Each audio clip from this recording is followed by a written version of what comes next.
प्रसंग चल रहा है। महाराज परीक्षित जी को परमहंस शिरोमणि श्री सुखदेव जी नाभाग और अम्बरीश जी के पावन चरित्र का श्रवण करा रहे हैं। अपने लोग भी श्रवण करें। बहुत महामहिम पावन चरित्र है, जिसके श्रवण मात्र से प्रेम लक्षणा भक्ति सुदृढ़ होती है। परीक्षित मनुपुत्र नभग का पुत्र था नाभाग। ये दीर्घ काल ब्रह्मचर्य का पालन करके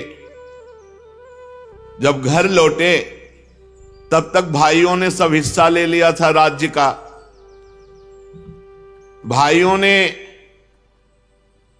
नाभाग जी से कहा कि तुम्हारे हिस्से में तो संपत्ति कोई बची नहीं, पिताजी ने हम सबको बांट दिया क्योंकि तुम ब्रह्मचर्य धारण कर जंगलवास करते थे, तो अब संपत्ति रूप में केवल पिता है तुम्हारे पास। उन्होंने अपने भाइयों से पूछा कि पिता की सेवा के लिए कुछ हिस्सा? उन्होंने कहा वो तो हम सब लोगों ने आपस में बांट लिया है। नाभाग जी अपने पिता के पास जाकर कहा, पिताजी मेरे बड़े भाइयों ने हिस्से में मेरे को आपको दिया है। पिता ने कहा, बेटा उनकी बात मत मानो। देखो, अगर उन्होंने मेरे को केवल हिस्से में दिया है और तुम्हारी श्रद्धा है कि पिता ही हमारी संपत्ति है, तो आज मैं तुम्हें ऐसा संपत्तिवान बनाऊंगा कि पुत्रों के पास भी संपत्ति नहीं। ये आंगिरस गोत्र के ब्राह्मण बहुत बड़ा यज्ञ कर रहे हैं और तुम मेरे विद्वान पुत्र हो। ये जे भी छठा दिन आता है तो ये पूर्व प्रारब्ध के अनुसार भूल कर बैठते हैं और यज्ञ पूर्ण रह जाती है। जाओ तुम छठे दिन बिल्कुल सावधान रहकर वेद मंत्र का उच्चारण कर देना, उनकी यज्ञ पूर्ण होगी। वो महात्मा लोग ऐसा ऐश्वर्य है कि जो स्वर्ग में भी नहीं, वो ऐश्वर्य तुम्हें प्रदान कर देंगे। महात्माओं के पास जाकर उन्हें वैश्विक देव संबंधी 2 सूत्र जब भूल जाएं वो, तो तत्काल तुम बता देना। अपने पिता की आज्ञा अनुसार वो गए। आंगिरस गोत्री ब्राह्मण जी ही छठे दिन तो भूल जाते थे, तो ये अपने तपोबल से उस मंत्र 2 सूत्र जो भूल जाते थे, जे ही पूर्ण किया, ते ही स्वर्ग से विमान आया आंगिरस गोत्री ब्राह्मणों के लिए। उन्होंने कहा कि ये यज्ञ का बचा हुआ शेष जितना धन है, ये सब तुम लो, हम तो स्वर्ग जा रहे हैं। नाभाग जी बड़े पिता की आज्ञा का पालन करने वाले महात्मा थे, वो हर्षित नहीं हुए।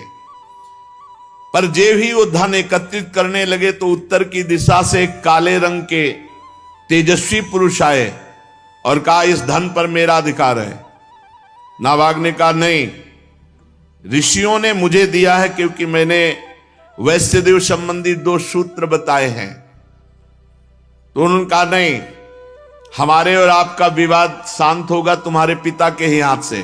जाओ अपने पिता से प्रश्न करो जाके, ये पूरी संपत्ति पर मेरा अधिकार है। तब नाभाग ने जाकर पिता से कहा कि पिताजी, एक कोई तेजस्वी महापुरुष आए और उन्होंने कहा यज्ञ का बचा हुआ शेष भाग मेरे अधिकार में है और आपसे पूछा कि न्याय कीजिए। तो आपने ही तो मुझे आज्ञा की थी, मैंने 2 सूत्र बताए, उससे सारी संपत्ति पर मेरा अधिकार, पर वो तेजस्वी पुरुष कह रहे हैं मेरा अधिकार।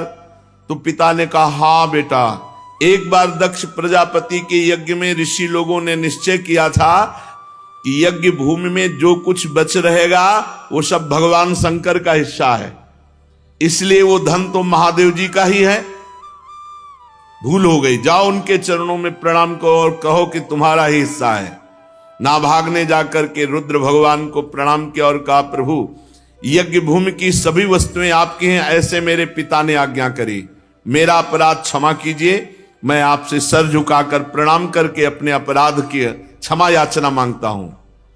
भगवान रुद्र ने कहा, तुम्हारे पिता ने धर्म के अनुकूल निर्णय दिया और तुमने बिल्कुल सत्य आकर मुझसे कहा।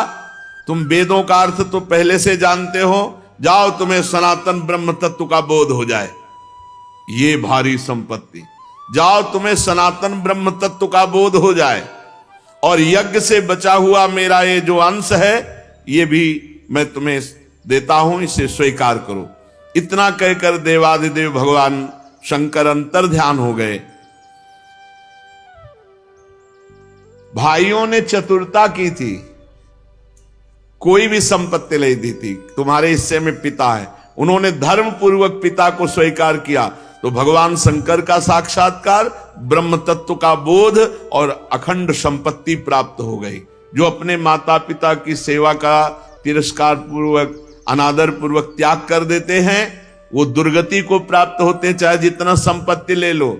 और जो केवल माता पिता की सेवा की तरफ बुद्धि रखते हैं, तो उनका लोक परलोक सब बन जाता है।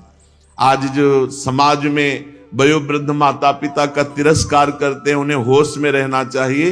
ये शरीर चंद दिनों के लिए है, इससे परमार्थ कर लो, अध्यात्म कमा लो। अगर बूढ़े माता पिता को आपने अपशब्द कहे, मारवा पीटा, तिरस्कार किया, तो नरक में भी ठौर नहीं मिलती ऐसे पापियों को। इसलिए बहुत सावधान रहना चाहिए। माता पिता प्रसन्न हो जाए तो भगवान का साक्षात्कार हो जाए। आज महाराष्ट्र में भगवान जो खड़े आपको दर्शन देते हैं विट्ठल भगवान के रूप में, अपने माता पिता का अनन्य भक्त श्री पुंडरीक जी महाराज, उन्हीं के कृपा प्रसाद से भगवान आज सबको दर्शन देते हैं। माता पिता भगवान का स्वरूप हैं। जो प्रातःकालीन एकाग्रचित से इस आख्यान का स्मरण करेगा, उसकी विपत्तियां नष्ट हो जाएंगी। नाभाग के पुत्र ये महान भक्त अम्बरीश जी महाराज, अद्वितीय भक्त, ये भगवान के बड़े प्रेमी एवं उदार धर्मात्मा महान पुरुष थे। ब्रह्म शाप कभी नहीं रोका जा सकता, और वो अम्बरीश का बाल बांका भी नहीं कर सका। राजा परीक्षित ने पूछा, भगवान मैं परम ज्ञानी राजर्षि अम्बरीश का पावन चरित्र सुनना चाहता हूं। ब्राह्मण ने क्रोधित होकर उन्हें शाप दे दिया। जो ब्रह्म शाप टाला नहीं जा सकता, वो भी उनका कुछ नहीं बिगाड़ सका। ये बड़े आश्चर्य की बात है। श्री सुखदेव जी ने कहा, अम्बरीशो महाभागः सप्तद्वीपवतीं महीम् अव्ययां च श्रियं लब्ध्वा विभवं चातुलं भुवि मेनेति दुर्लभं पुंसां सर्वं तत्स्वप्न संस्तुतं विद्वान् विभव निर्वाणं तमो विशति यत्पुमान् वासुदेवे भगवती तद्भक्तेषु च साधुषु प्राप्तो भावं परम विश्वम येनेदं लोष्टवत् स्मृतम्। श्री सुखदेव जी ने कहा, परीक्षित, अम्बरीश जी बड़े महान भाग्यवान भक्त थे। वैसे तो संपत्ति सातों द्वीपों की अचल संपत्ति, एक क्षत्र सम्राट, अतुलनीय ऐश्वर्य, ये प्राप्त था। यद्यपि ये साधारण मनुष्यों के लिए अत्यंत दुर्लभ है, फिर भी अम्बरीश जी इसे स्वप्न तुल्य समझते थे। कोई महत्ता नहीं थी चक्रवर्ती सम्राट पद का या सप्तद्वीप महिमंडल अधिपति का, कोई महत्व नहीं, स्वप्न तुल्य समझते थे। क्योंकि वे जानते थे सत्य वस्तु तो भगवान नाम है, सत्य वस्तु भगवान की भक्ति है। ये सब मायाकृत है, और जो इस माया में फंस जाता है वो घोर नरकों में जाता है। ये केवल 4 दिन की चांदनी है, उसका दीपक बुझा बुझाया है। जो भगवान से विमुख है, भगवान का भजन नहीं करता, ऐश्वर्य प्रमाद में अपना समय काटता है। वासुदेवे भगवती तद्भक्तेषु च साधुषु। अम्बरीश जी की सबसे बड़ी महिमा निरंतर भगवान में स्थिति और संग भगवत प्रेमी महात्माओं का। वासुदेवे भगवती और तद्भक्तेषु च साधुषु, तो प्राप्तो भावम परम विश्वम येनेदं लोष्टवत् स्मृतम्। ऐसा भाव प्राप्त हुआ था कि चक्रवर्ती सम्राट पद का ऐश्वर्य वैभव वो उनको माटी के ढेले के समान दिखाई देता था। ये सारी संपत्तियां मिट्टी के ढेले के समान स्वप्नवत अनुभव में आ रही थी। एकमात्र भगवान की भक्ति और भगवत प्रेमी महात्माओं का संग, इससे अम्बरीश जी की बड़ी ऊंची स्थिति थी। सा वै मनः कृष्ण पदारविंदयोर वचांसि वैकुंठ गुणानुवर्णने करौ हरेर्मंदिर मार्जनादिषु श्रुतिम चकाराच्युत सत्कथोदय। अम्बरीश जी की क्या स्थिति थी? बोले स वै मनः कृष्ण पदारविंदयोर। अपने मन को अम्बरीश जी ने श्री कृष्ण चरणारविंद में सदा सदा के लिए समर्पित कर दिया था। मना स्थिति कृष्ण चरणारविंद, सावई मनः कृष्ण पदारविंदयोर। ये स्थिति गोपी जनों की थी। मुरारी पादार्पित चित्त वृत्ति, एक एक वृत्ति कृष्ण चरणारविंद में समर्पित गोपी जनों की। ऐसे ही सावई मनः कृष्ण पदारविंदयोर, भगवान श्री कृष्ण चंद्रजू के सांवले चरणारविंद में मन को डुबो दिया। वही सदा सदा के लिए मन विराजमान है। सावई मनः कृष्ण पदारविंदयोर। और वचांसि वैकुंठ गुणानुवर्णने, ये नियम था अम्बरीश जी का, मौन नहीं तो वाणी से बिल्कुल कुछ अन्य वार्ता नहीं, भगवद वार्ता के सिवा। वाणी मौन और बोले तो भगवत चर। वचांसि वैकुंठ गुणानुवर्णने, भगवान की चर्चा, भगवान नाम कीर्तन, भगवत महिमा, भगवत रूप महिमा, लीला धाम गुण, इन्हीं की चर्चा, अन्यथा मौन। ये बहुत उत्तम स्थिति होती है। अपराधों से बचने के लिए मौन बहुत आवश्यक है, नहीं सबसे ज्यादा साधक से वाणी से अपराध बनता है। मन जहां इष्ट देव के चरणारविंद, वाणी मौन, या तो भगवत चर्चा नहीं तो शांत। इसलिए हरिवंश महाप्रभु ने स्फुट वाणी में आखिरी दोहे में कहा, रसना कटो जो अन रटो, निरखी अन फुटो नयन, श्रवण फुटो जो अन सुनो, श्री राधा जसबैन। जबान हमारी कट जाए अगर श्री जी की चर्चा के सिवा हम और जगह बोले। नेत्र हमारे फूट जाएं यदि हम प्रिया प्रीतम के सिवा और कुछ देखना चाहें। कान हमारे फूट जाएं यदि हम प्रिया प्रीतम की वार्ता के सिवा और कुछ सुनना चाहें। बोलना, देखना, सुनना, ये साधना में बहुत अधिकार रखते हैं। यदि ये अन्य बोलना, अन्य देखना, अन्य सुनना, तो फिर भक्ति का रंग नहीं आएगा। वचांसि वैकुंठ गुणानुवर्णने, वाणी से भगवत चर्चा, और करौ हरेर मंदिर मार्जनादिश, ये बहुत बड़ी बात है। यहां अपने ठाकुर के मंदिर में पोछा लगाने में शर्म लगती है। ठाकुर जी को प्रसन्न करने के लिए काम वाले की जरूरत नहीं, आपके हाथ है। चक्रवर्ती सम्राट हैं, कितने दास दासियां होंगे विचार करो।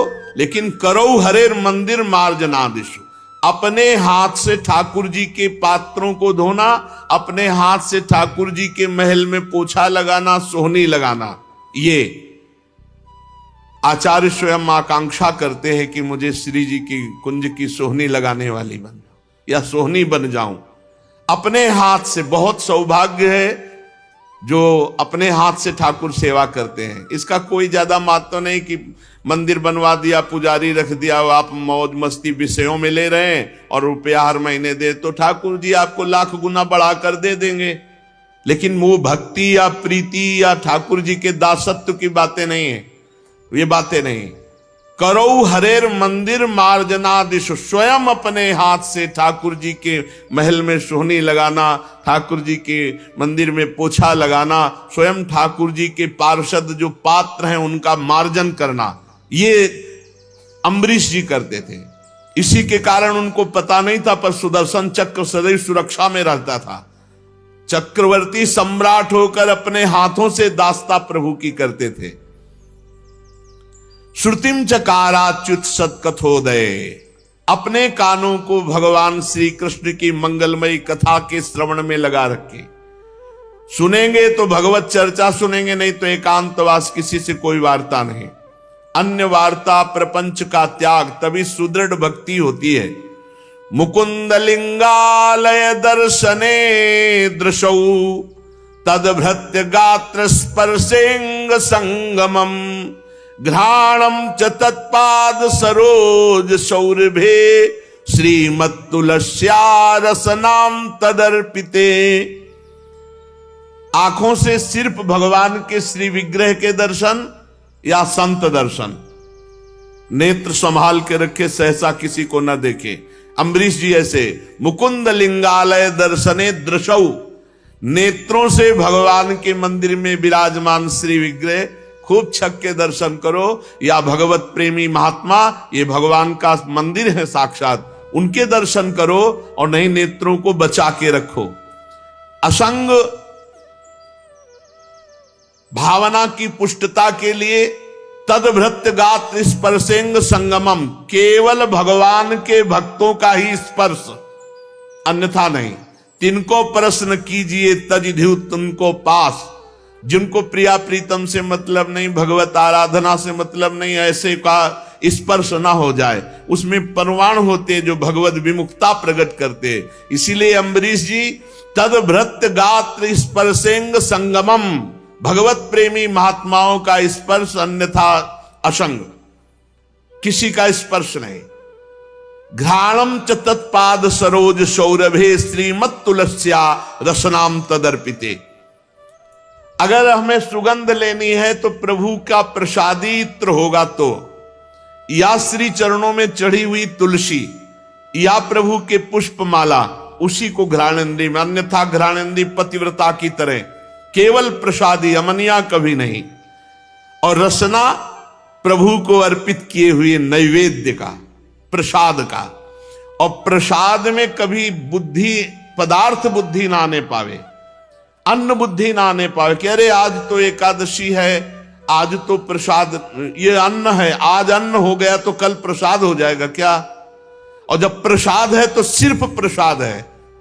ये बड़े बड़े संत भगवान पधारे थे अभी 2-3 दिन के अंतराय में, उन्होंने एक प्रश्न रखा कि प्रसाद में चर्बी वाला घी लगाया गया था, हम लोग तो सब भ्रष्ट हो गए, तो हमारी शुद्धि कैसे होगी? तो हृदय से जो बात आई कि अगर प्रसाद पाया है तो अशुद्धि हो ही नहीं सकती, और अगर प्रसाद नहीं पाया तो फिर लड्डू पाया है तो शुद्धि करो जाके। अगर प्रसाद शब्द है तो प्रसाद कभी अपवित्र नहीं होता। जब हमारे प्रभु ने पा लिया और हम प्रसाद भोगता है तो हम भ्रष्ट कैसे हो सकते हैं?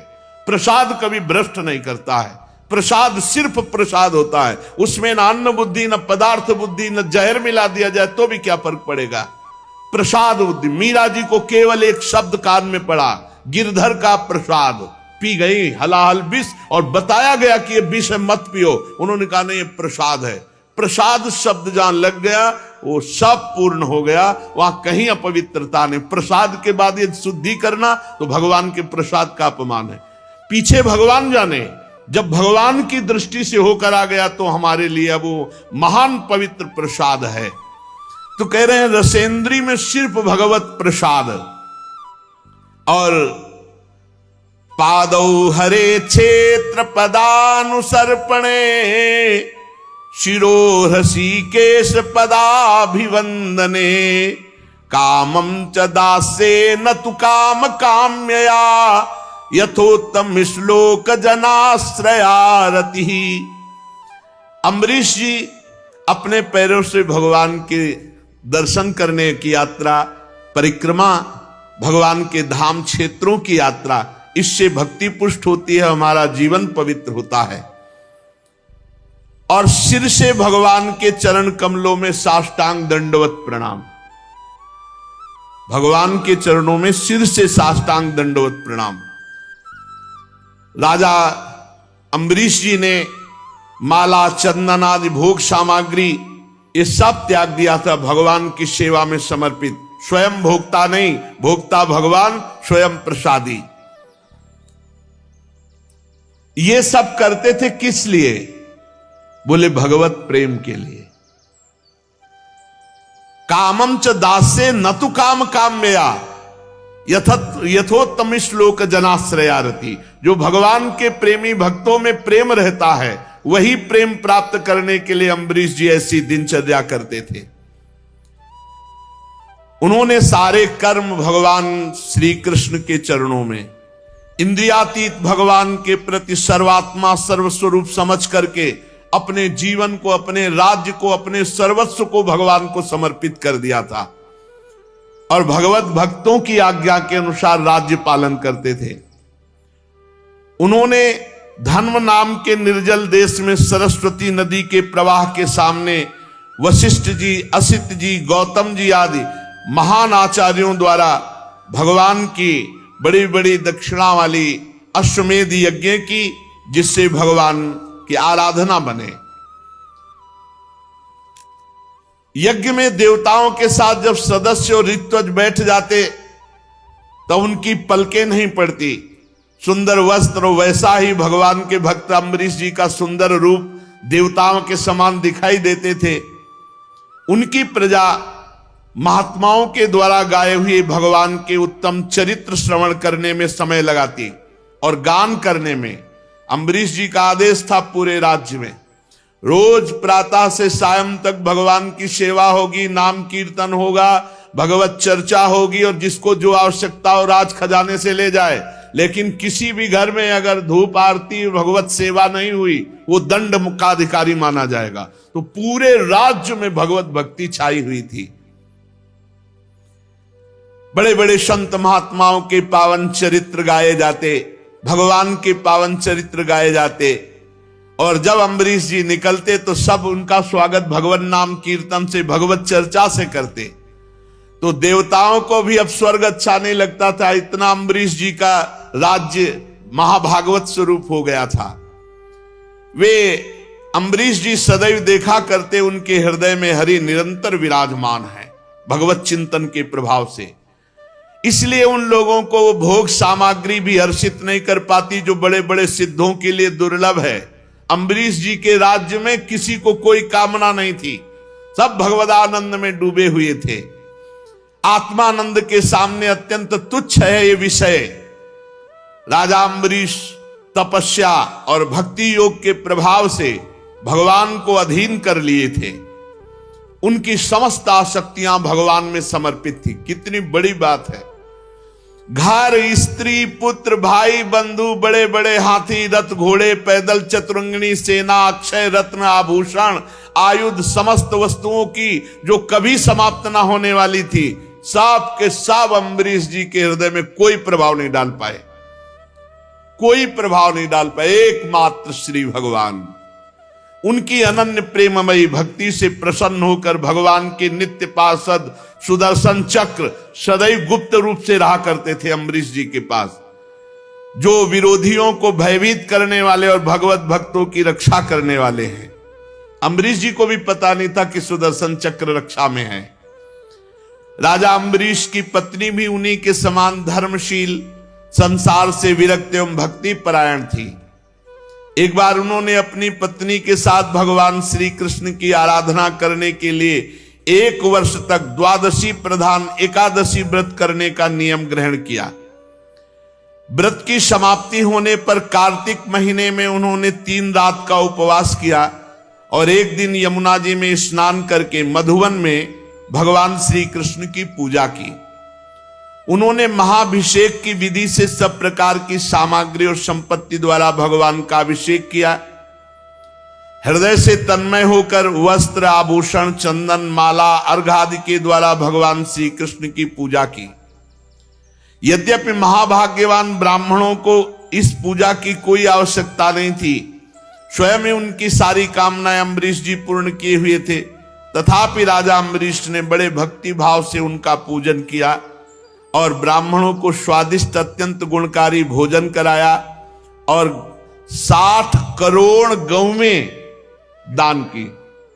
60 करोड़ गौवें, और हर गौ के सींग पे स्वर्ण, खुर पे चांदी मढ़े हुए सुंदर सुंदर वस्त्र उन्हें उड़ा दिए गए थे। गौवें बड़ी सुशील, छोटी अवस्था की, देखने में सुंदर, बछड़े वाली, खूब दूध देने वाली, ऐसी 60 करोड़ गौवें ब्राह्मणों को दान की और साथ में दुहने की सामग्री और दुहने वाले सेवक दिए। जब ब्राह्मण कृतकृत्य हो गए तब राजा ने उनसे आज्ञा लेकर व्रत का पारण करने की तैयारी की। जे भी वो पारण करने के लिए आए उसी समय साप और वरदान देने में समर्थ दुर्वासा जी वहां आए अतिथि के रूप में। राजा अम्बरीश ने देखा कि दुर्वासा जी पधारे तो खड़े हो गए, आसन दिया, बैठाया और अतिथि रूप में उनकी पूजा की, चरणों में प्रणाम किया और कहा, महाराज अभी अभी पारण का समय है, चलो भोजन प्रसाद पालो। दुर्वासा जी ने अम्बरीश की प्रार्थना स्वीकार कर ली और कहा, अभी मैं यमुना जी जा रहा हूं, अपना नित्य कर्म करके आऊंगा, फिर प्रसाद पाऊंगा। दुर्वासा जी ने ऐसा कहकर यमुना के जल में स्नान करने के लिए प्रवेश हुए। अब वो ध्यानस्थ भगवान का ध्यान नहीं कर रहे, अम्बरीश जी का ध्यान कर रहे कि कब ये त्रुटि करे हम इनको दंड दें। इधर द्वादशी केवल घड़ी भर शेष रह गई थी। धर्मज्ञ अम्बरीश जी ने धर्म संकट में पड़कर ब्रह्म ऋषियों से परामर्श किया। उन्होंने कहा, ब्राह्मण देवताओं, ब्राह्मण को बिना भोजन कराए स्वयं खा लेना, निमंत्रण दे देने पर उसको पवाओ नहीं, पालो तो महान पाप लगता है, और द्वादशी रहते पारण न करना यह भी दोष है। इसलिए इस समय जैसा करने में मेरी भलाई हो, मुझे पाप न लगे, ऐसा काम करना चाहिए। आप लोग हमें आदेश कीजिए। तब ब्रह्म ऋषियों ने विचार करके कहा कि श्रुतियों में ऐसा कहा गया है कि भगवान का चरणामृत पी लेना, ये पारायण भी हो जाएगा और अतिथि का अपमान भी नहीं होगा, इसलिए आप भगवान के चरणामृत से पारायण कर लीजिए। ऐसा निश्चय करके मन ही मन भगवान का चिंतन करते हुए राजर्षि अम्बरीश जी ने भगवान का चरणोदक पान किया। और दुर्वासा जी उधर ध्यान में देख ही रहे थे कि कोई हरकत ऐसी करें जो हम इनको दंड दें। बात यह थी कि भगवान की सभा में एक सत्र में यह हुआ कि इस समय त्रिभुवन में सबसे महान भक्त कौन है, तो अम्बरीश जी की चर्चा हुई। वहां दुर्वासा जी भी बैठे थे। अब ये महाराज वलकल की लंगोटी लगाते हैं, दूब का रस पीते हैं, उनकी तो बात आई नहीं। तो उनका चक्रवर्ती सम्राट राजा अम्बरीश ऐसा कैसा महान भक्त हो सकता है जो हम ऋषियों से भी आगे बढ़ गया, तो वही देखने के लिए, परीक्षा के लिए आए थे। जे ही देखा कि वो चरणामृत पान के सोई आ गए। वो तो अंतर ध्यान शक्ति संपन्न महात्मा है। आगे बढ़कर के राजा अम्बरीश जी ने हाथ जोड़ा, अभिनंदन किया, बस नाराज हो गए महाराज दुर्वासा जी और कहने लगे, पारायण कर लिया? तो कहा महाराज, क्रोध से थर थर कांपने लगे, भौं चढ़ गई, मुंह विकट हो गया और हाथ जोड़े अम्बरीश जी खड़े, कोई भय नहीं क्योंकि भगवान के आश्रित है। हाथ जोड़कर खड़े अम्बरीश जी से डांट कर कहा, देखो तो सही ये कितना क्रूर है, ये धन के मद में मतवाला राजा देखो कितना बड़ा अपराध कर दिया, मुझ ऋषि को निमंत्रण दिया और बिना पवाए पारण कर लिया। भगवान की भक्ति तो छू नहीं गई, कहा जा रहा था ये महान भगत है। दुर्वासा जी तो दुर्वासा, आज इसने धर्म का उल्लंघन करके बड़ा अन्याय किया। देखो तो मैं इसका अतिथि होकर आया और इसने अतिथि सत्कार करने के लिए मुझे निमंत्रण भी दिया और मुझे बिना खिलाए इसने खा लिया। अच्छा, तो आज तक इसे अभी कभी किसी ऋषि से पाला नहीं पड़ा होगा। आज मैं इसे दिखाता हूं कि ब्रह्म ऋषि का अपमान करने का फल क्या होता है। और कहते कहते वो क्रोध में भर गए और अपनी एक जटा उखाड़ी और भूमि पर पटक दी। भयंकर कृत्या उत्पन्न हुई, मानो पूरे देश का नाश कर देगी। वो प्रलय काल की आग के समान दहक रही थी।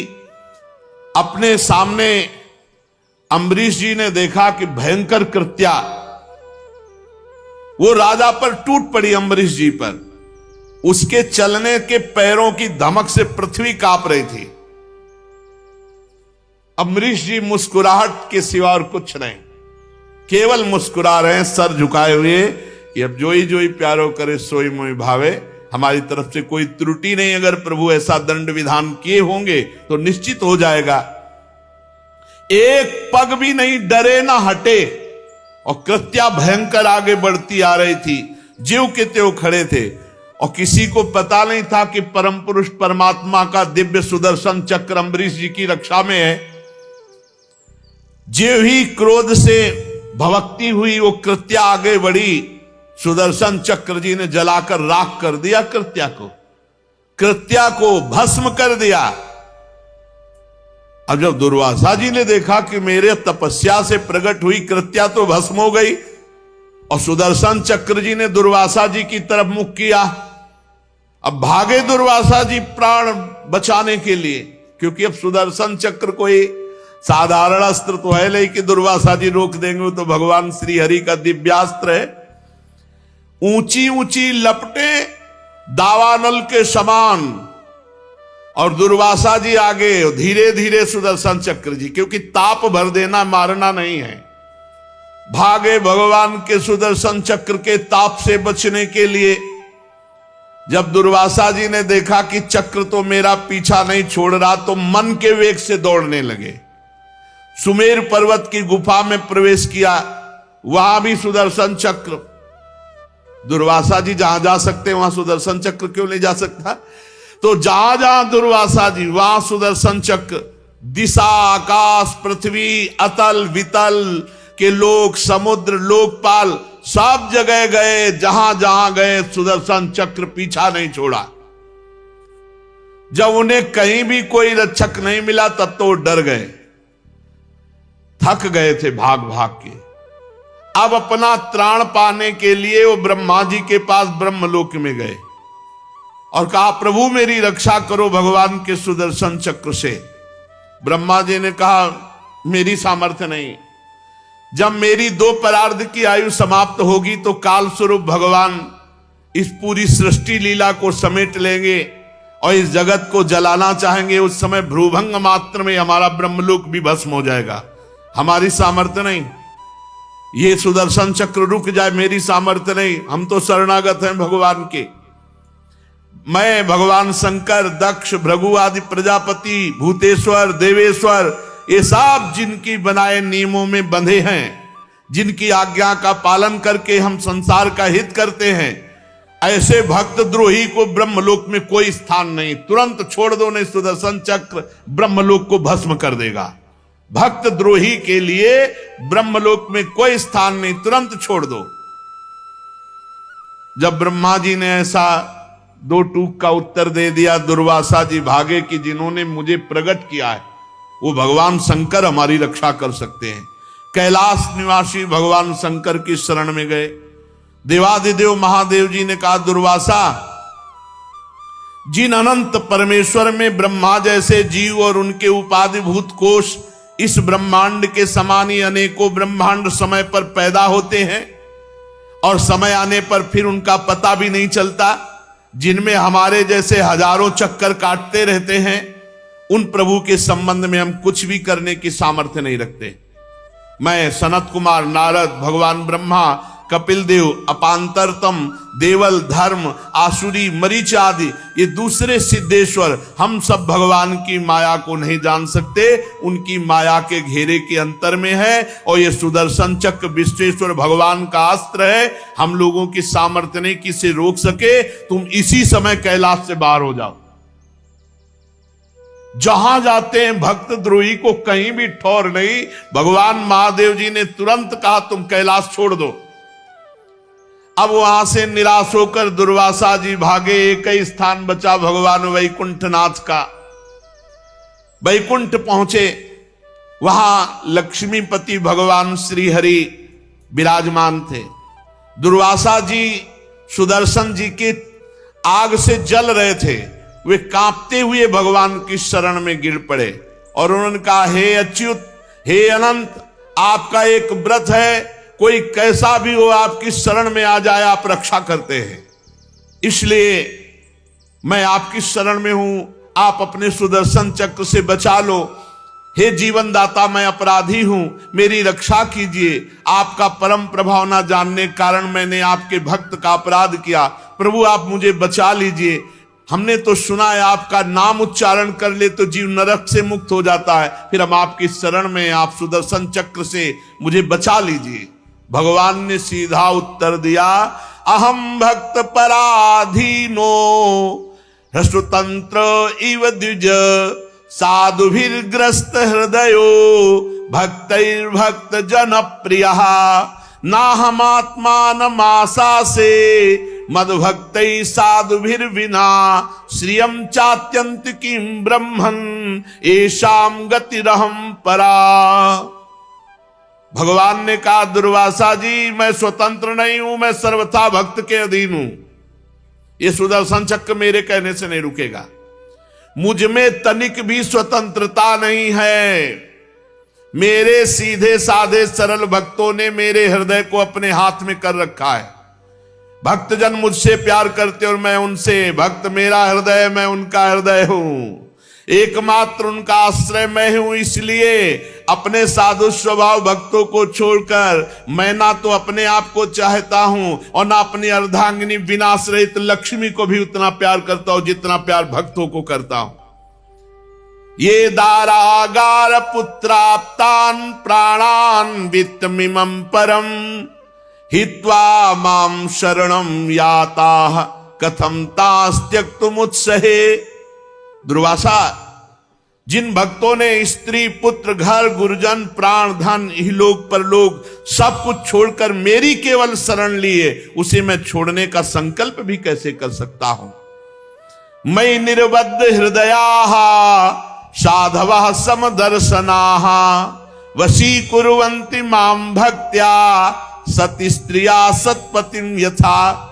जैसे सती स्त्री अपने पातिव्रत से सदाचारी पति को वश में कर लेती है, वैसे ही मेरे साथ अपने हृदय को प्रेम बंधन से बांध रखने वाले समदर्शी साधु भक्ति के द्वारा मुझे अपने वश में कर लेते हैं। साधवो हृदय मह्यम साधु नाम हृदय त्वहम मदन्यते न जानन्ति नाहम तेभ्यो मनागपि। ये अनन्य प्रेमी जो साधु जन है, ये मेरे हृदय है और उन भक्तों का हृदय मैं हूं। मेरे सिवा वो सालोक के सारूप आदि मुक्तियां नहीं चाहते, फिर अन्य वस्तुओं की तो बात ही क्या। दुर्वासा जी, वो मेरे सिवा अन्य किसी को नहीं जानते तो मैं उनके सिवा अन्य किसी को नहीं जानता। सुनिए, आप मेरी शरण में आए हो, दुहाई दी कि आपकी शरण में आने पर रक्षा होती तो मैं उपायम कथयिष्यामि तव विप्र शृणुष्व तत्। मैं तुम्हें उपाय बताता हूं, जाओ अम्बरीश जी के पैर पकड़ लो, बच जाओगे। अगर अम्बरीश जी के चरण नहीं पकड़ोगे तो विश्व ब्रह्मांड में कहीं भाग के जाओ, ये सुदर्शन चक्र तुम्हें चैन नहीं लेने देगा, तुम्हारा अमंगल हो जाएगा। अगर अमंगल से बचना है तो अम्बरीश जी के चरण पकड़ो। देखो, भगवान सर्व सामर्थ्यशाली हैं, लेकिन भक्त द्रोह को कहीं भी ना ब्रह्मा जी ने शरण दी, न महादेव जी ने और न स्वयं हरि ने। इसमें संदेह नहीं कि ब्रह्म ऋषियों की तपस्या और विद्या परम कल्याण का साधन है, परंतु यदि उद्दंड हो जाए, अन्यायी हो जाए तो उल्टा फल देने वाली होती। इस समय तुमने उद्दंडता की, एक महान भागवत को कृत्या प्रकट करके धमकाने और मारने की चेष्टा की। जाओ, नाभाग नंदन परम भाग्यशाली राजा अम्बरीश जी के चरणों में पड़ जाओ और वो क्षमा कर दें, तभी आपको शांति मिलेगी, दूसरा कोई उपाय नहीं। परीक्षित, जब भगवान ने इस प्रकार आज्ञा दी तो सुदर्शन चक्र की ज्वाला से जलते हुए दुर्वासा जी दौड़ते हुए अम्बरीश जी के पास आए और अत्यंत दुखी होकर साष्टांग लौट गए चरणों में, अम्बरीश जी के चरणों में। दुर्वासा जी की चेष्टा देख करके अम्बरीश जी महाभागवत हैं, वो बड़े लज्जा से युक्त हुए और भगवान के सुदर्शन चक्र की स्तुति करने लगे। उस समय उनका हृदय दयावश अत्यंत पीड़ित हो रहा था। अम्बरीश जी ने कहा, त्वामग्निर् भगवान सूर्य त्वं सोमो ज्योतिषां पतिः त्वमापस्त्वं क्षितिर्व्योमो वायुर्मात्रेन्द्रियाणि च सुदर्शन नमस्तुभ्यं सहस्राराच्युत प्रिय सर्वास्त्रघातिनो विप्राय स्वस्ति भूया इडस्पते। प्रभु सुदर्शन, आपको नमस्कार है। आप अग्नि स्वरूप हैं, आप परम समर्थ सूर्य स्वरूप हैं, समस्त नक्षत्र मंडल के अधिपति चंद्रमा के भी आप स्वरूप हैं, जल पृथ्वी आकाश वायु पंच तन्मात्रा संपूर्ण इंद्रियों के रूप भी आप हैं। भगवान के प्यारे हजार चक्र वाले सुदर्शन देव, मैं आपको नमस्कार करता हूं। किसी भी शस्त्र अस्त्र की सामर्थ्य नहीं कि आपको रोक सके। हमारी प्रार्थना है कि आप इन ब्रह्म ऋषि की रक्षा कीजिए। आप ही धर्म मधुर एवं सत्यवाणी हैं। आप ही समस्त यज्ञों के अधिपति स्वयं यज्ञ हैं। आप समस्त लोकों के रक्षक सर्वलोक स्वरूप हैं। आप परम पुरुष परमात्मा के श्रेष्ठ तेज हैं। हे सुदर्शन चक्र, आप समस्त धर्मों की मर्यादा के रक्षक हैं। अधर्म का आचरण करने वाले असुरों को भस्म करने के लिए आप साक्षात अग्नि हैं। आप ही तीनों लोकों के रक्षक एवं विशुद्ध तेजों में हैं। आपकी गति मन के वेग के समान है। आपके कर्म अद्भुत है। हे सुदर्शन चक्र, मैं आपकी स्तुति करता हूं, आपको नमस्कार करता हूं। विश्व के रक्षक, आप रणभूमि में जब अपना रूप धारण करते हैं तो किसी की सामर्थ्य नहीं कि आपकी टक्कर ले सके। गदाधारी भगवान ने दुष्टों के विनाश के लिए आपको नियुक्त किया है। इसलिए आप कृपा करें, हमारे कुल के भाग्योदय के लिए दुर्वासा जी का कल्याण कीजिए। आपका बड़ा अनुग्रह होगा। आज तक मैंने जो भी दान किया है, यह बोलना बहुत बड़ी बात है, अम्बरीश जैसे महाभागवत ही बोल सकते हैं। आज तक मैंने जो भी दान किया है, जो भी यज्ञ किया है, जो भी धर्म का पालन किया है, यदि हमारे वंश के लोग सदैव ब्राह्मणों की आराधना करते रहे हैं, आज तक जो भजन किया है, उसका प्रकाश हो, वो सब दुर्वासा को मिले और दुर्वासा जी की जलन शांत हो जाए। बहुत बड़ी बात कह दी, बहुत बड़ी बात कह। जीवन भर का भजन, जीवन भर का धर्म पालन, जीवन भर की तपस्या साधना सब दुर्वासा जी को दे दी। दुर्वासा जी की जलन मिट जाए।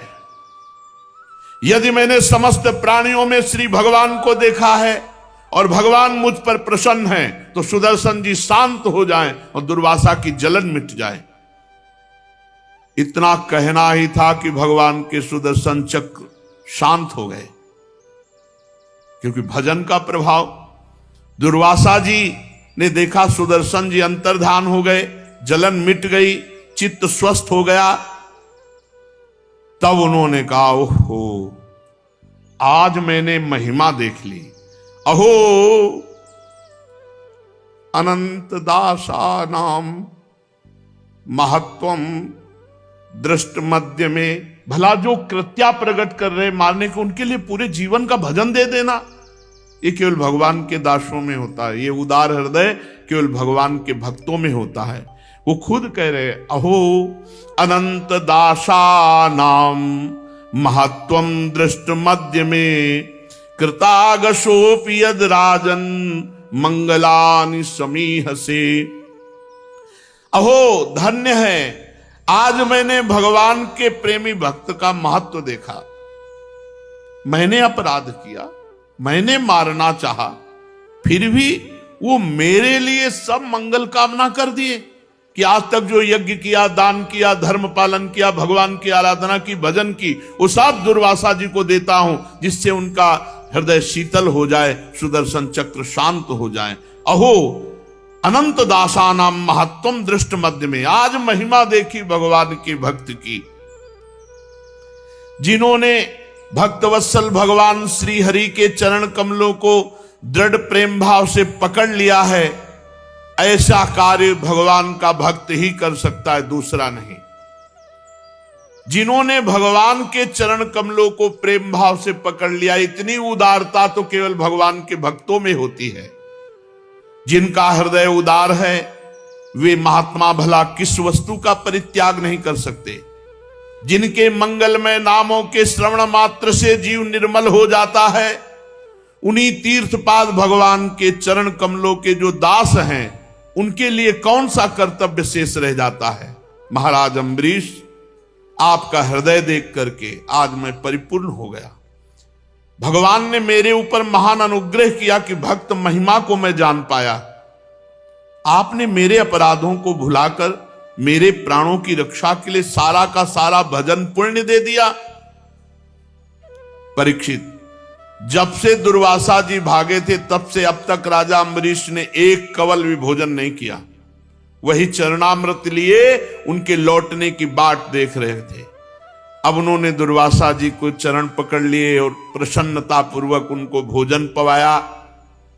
राजा अम्बरीश बड़े आदर से अतिथि के योग्य सब प्रकार भोजन सामग्री लाए और दुर्वासा जी ने खूब तृप्त होकर भोजन पाया और फिर कहा, राजन अब आप भी भोजन प्रसाद पाइए। अम्बरीश जी, आप भगवान के परम प्रेमी भक्त हैं। मैं ये समझता हूं कि आज जो आपका दर्शन, स्पर्श और बातचीत करने का सौभाग्य मिला वो भगवान मधुसूदन की कृपा से। क्या अनुभव हुआ दुर्वासा जी को? भगवान की कृपा का अनुभव, भक्त दर्शन, भक्त संभाषण, भक्त सानिध्य। स्वर्ग की देवांगनाएं आपके इस उज्जवल चरित्र का गान करेंगी। पृथ्वी पर भी आपकी परम पुण्यमयी कीर्ति का संकीर्तन होता रहेगा। दुर्वासा जी बहुत संतुष्ट हुए। राजा अम्बरीश जी के गुणों की प्रशंसा की और इसके बाद उनसे अनुमति लेकर आकाश मार्ग से ब्रह्मलोक की यात्रा की। परीक्षित, जब सुदर्शन चक्र से भयभीत होकर दुर्वासा जी भगे थे तब से लेकर उनके लौटने तक 1 वर्ष का समय व्यतीत हुआ। 1 वर्ष तक अम्बरीश जी वैसे ही खड़े रहे चरणामृत पान किए हुए। यह है महाभक्ति की महिमा। जल पीकर उतने ही 1 वर्ष तक खड़े रहे। जब दुर्वासा जी चले गए तब उनके भोजन से बचे हुए भगवत प्रसाद अन्न का पान किया। अपने कारण दुर्वासा जी का दुख में पड़ना, फिर अपनी ही प्रार्थना से छूटना, दोनों बातों में भगवान की लीला समझ करके अम्बरीश जी संतुष्ट हुए। राजा अम्बरीश में ऐसे अनेक गुण थे। अपने समस्त कर्मों के द्वारा वे परब्रह्म परमात्मा श्री भगवान में भक्ति भाव की अभिवृद्धि करते रहे। उस भक्ति के प्रभाव से उन्होंने ब्रह्मलोक तक के समस्त भोगों को नरकों के समान समझा। तदनंतर राजा अम्बरीश जी ने अपने ही समान भक्त पुत्रों पर राज्य का भार छोड़ दिया और स्वयं एकांत वन में जाकर भगवान की परम भक्ति में डूबे और इस संसार के प्रवाह से मुक्त हो गए। परीक्षित, ये महाराज अम्बरीश का परम पावन आख्यान है। जो इसका कीर्तन करेगा और स्मरण करेगा, श्रवण करेगा, वो निश्चित भगवान की कृपा से भगवान के परम धाम को प्राप्त होगा। भगवान की भक्ति से युक्त होकर परम धाम को प्राप्त होगा। शेष चर्चा आगे। श्री राधा वल्लभ लाल की।